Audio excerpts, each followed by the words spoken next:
ఆ రోజుల్లో చిన్న బట్ట సంచులు వేసుకుని మేమంతా నడుచుకుంటూ స్కూల్కి వెళ్ళేవాళ్లం. చెక్క బెంచీలు, బ్లాక్ బోర్డ్, టీచర్ మాటలు, అదే మా ప్రపంచం.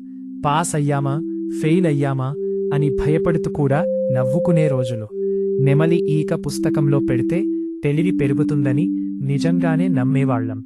కొత్త పుస్తకాలకు బ్రౌన్ కవర్లు వేయడం కూడా ఒక పండుగలా ఉండేది.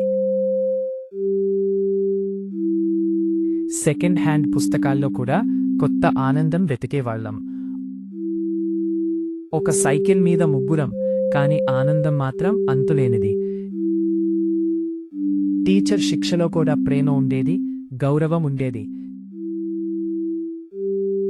చెప్పులు లేకపోయినా మా క్రికెట్ ఆటలో మాత్రం ఆనందం తగ్గేది కాదు. మరమరాలు పంచుకుని తిన్నా ఆ రుచి ఇప్పటికీ మర్చిపోలేం. ఒక్కో టపాకాయ వెలిగించిన ఆ దీపావళి ఆనందం వేరేలా ఉండేది. అమ్మా నాన్న ప్రేమ మాటల్లో కాదు, వారి చూపుల్లో కనిపించేది.